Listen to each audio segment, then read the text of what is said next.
दोस्तों, हम मनुष्यों के लिए धर्म उतना ही जरूरी है जितना कि जीवन यापन करने के लिए अन्य वस्तुएं जैसे भोजन, वस्त्र या मकान इत्यादि। और यदि कोई व्यक्ति आज धर्म के बिना अपना जीवन यापन करना चाहता है या कर रहा है तो फिर उसका जीवन वैसा ही होगा मानो जैसे कोई बिना कपड़ों के बाजार में घूमने निकल जाए।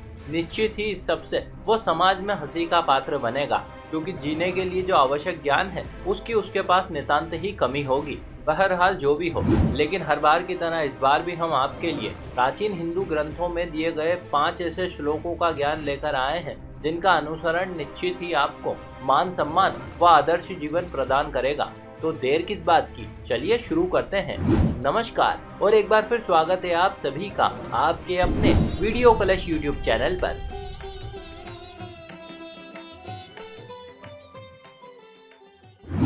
आमतौर पर दोस्तों हम मनुष्यों को अपने से भिन्न जाति या वर्ग के लोगों से दूर रहने की सलाह दी जाती है, लेकिन ये श्लोक हमसे कहता है, तु विद्या मंत्र भेषज स्त्री रत्नम दुष्कुलादपि ग्रहणीयात् सुप्रत्ननेन मान मुत्सुज्य साधका।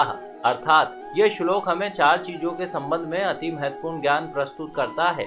ये हमसे कहता है कि ये 4 चीजें हमारे लिए अति आवश्यक है, जो हमें किसी भी माध्यम से मिले तब भी हमें इन्हें ग्रहण कर लेना चाहिए। इसमें सर्वप्रथम स्थान आता है विद्या का, जो कि हमारे लिए बेहद ही महत्वपूर्ण होती है। अतः हमें विद्या, फिर वो चाहे किसी भी माध्यम से प्राप्त हो, उसे ग्रहण कर लेना चाहिए। इसी प्रकार से मंत्र शक्ति होती है दोस्तों, जो हमारी आध्यात्मिक उन्नति के लिए बेहद ही सहायक सिद्ध होती है। इतना ही नहीं, बल्कि मंत्रों में वो शक्ति है जो हमें जीवन में आने वाली तमाम प्रकार की समस्याओं से बचाती है, साथ ही हमें ऐसे सुख भी प्रदान करती है जो कहीं से कहीं तक हमारे भाग्य में ही नहीं होते हैं। अतः विद्या की ही तरह मंत्र भी होते हैं जो हमें किसी भी माध्यम से मिले प्राप्त कर लेना चाहिए। अब बात करते हैं तीसरी वस्तु की, जो कुछ और नहीं बल्कि औषधि है। जी हाँ दोस्तों, औषधि यानी कि दवाइयाँ, और ये हमारे लिए कितनी जरूरी है ये बात आप भली प्रकार से समझते हैं। यदि किसी को समय पर दवाई ना मिले तो जरा सी देर में उसकी मौत हो सकती है। इसीलिए यह हमें किसी से भी प्राप्त हो, हमें इन्हें ग्रहण कर लेना चाहिए। और सबसे अंत में है स्त्री या कहें कि कन्या, जो हमसे निम्न जाति या कुल की ही क्यों ना हो, लेकिन वो यदि सुंदर है, गुणवान व योग्य है तो निसंकोच हमें उससे विवाह कर लेना चाहिए, क्योंकि एक समझदार स्त्री आपके दाम्पत्य जीवन को सुखमय व आपके घर को स्वर्ग बना सकती है। चलिए अब बात करते हैं दूसरे श्लोक की। परद्रव्यम सुद्रम्पि नादंतम स हरेदनु नोचार अद्ये दध्यम कस्या स्त्रियम नौ च दुष्येतु। दोस्तों, उपरोक्त श्लोक की ही तरह इस श्लोक में भी हमें 3 बातों के बारे में बताया जा रहा है। कहते हैं, बिना दिए या बिना किसी की अनुमति के हमें किसी की कोई भी वस्तु नहीं लेना चाहिए, फिर चाहे वो वस्तु कितनी ही छोटी क्यों ना हो।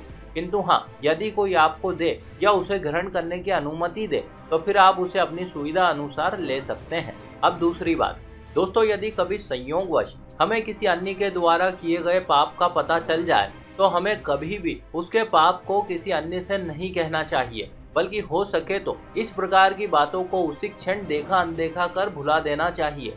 और दोस्तों, आपको तो पता ही है कि जब भी कोई व्यक्ति इस प्रकार का पाप करता है तो वो बहुत ही दबे छुपे ढंग से करता है, और वो ये बिल्कुल भी नहीं चाहता है कि कोई उसे ऐसा करते देखे। हालांकि उस समय पापी मनुष्य ये भूल जाता है कि पाप एक ऐसा कृत्य है जिसे मनुष्य कितना ही छुपा कर क्यों ना करे, लेकिन एक न एक दिन वो सबके सामने प्रकट हो ही जाता है। परंतु फिर भी पापी मनुष्य मन ही मन ये कामना करता है कि उसे कोई नहीं देख रहा है, और ऐसे में अनजाने में ही सही किंतु आप उसे देख लेते हैं तो निश्चित ही जब उसका पाप उजागर होगा तो इस सब के लिए वह आपको दोषी मान बैठेगा।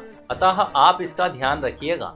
अब तीसरी बात दोस्तों, किसी भी स्त्री के लिए उसकी अस्मिता बहुत ही महत्व रखती है, और हमारे शास्त्रों में तो नारियों को साक्षात शक्ति स्वरूपा बताया गया है। संभवतः यही वजह है कि संसार में आपको नारियों के विभिन्न रूप देखने को मिलते हैं।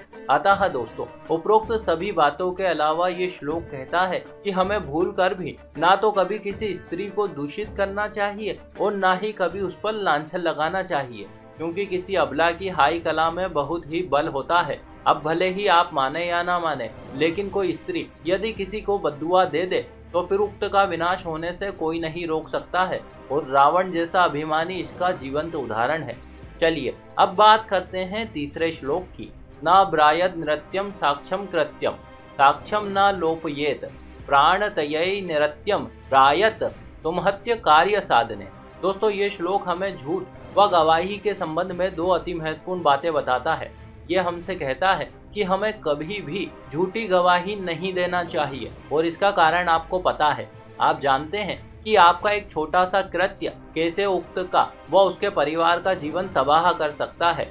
इसीलिए कभी भी झूठी गवाही देने से बचें। और दूसरी बात यह है कि हमें कभी भी अपनी गवाही से मुकरना नहीं चाहिए, क्योंकि जब आप पर कोई विश्वास करता है, कोई आपसे न्याय की आश लगाए रखता है, तो आपको उसके साथ कभी धोखा नहीं करना चाहिए। वैसे दोस्तों उपरोक्त दोनों बातों के अलावा भी यदि कभी बात आपके प्राणों पर आ जाए और ऐसे में आपके पास कोई मार्ग ना बचे, तो आप झूठ बोलकर अपने प्राणों की रक्षा कर सकते हैं। लेकिन ध्यान रहे, आप झूठ केवल तभी बोलें जब संकट प्राणों पर हो, अथवा झूठ कभी ना बोलें।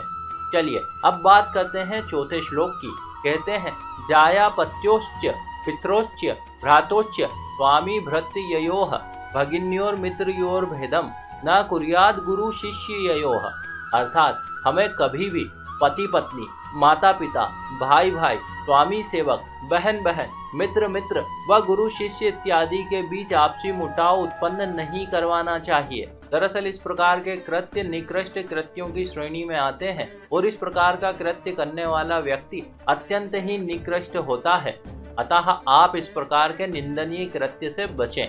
चलिए अब बात करते हैं पांचवें श्लोक की। नामद्याद गमनम भाषाशालीनोः स्थित योरपि तूर्दम भ्रातरम बंधुमुपचर्यात् तदात्मवत्। अर्थात जब लोग किसी विषय पर आपस में बात कर रहे हों तो आप उनके बीच से ना निकले, या कहें कि उनकी बातचीत में दखल या किसी प्रकार की खलल ना डालें। साथ ही अपने मित्र, भाई व स्वजनों इत्यादि जनों से समान आचरण करें। तो दोस्तों ये थे कुछ अति महत्वपूर्ण श्लोक जो आपको जीवन जीने का सही ढंग सिखाते हैं। आशा करते हैं ये जानकारी आपको जरूर अच्छी लगी होगी। ऐसे और भी वीडियो देखने के लिए अभी सब्सक्राइब कीजिए वीडियो कलश यूट्यूब चैनल को। साथ ही साथ इस वीडियो को ज्यादा से ज्यादा लोगों के साथ शेयर करें ताकि चारों ओर धर्म रूपी प्रकाश फैल सके। आप सभी दोस्तों का बहुत बहुत धन्यवाद।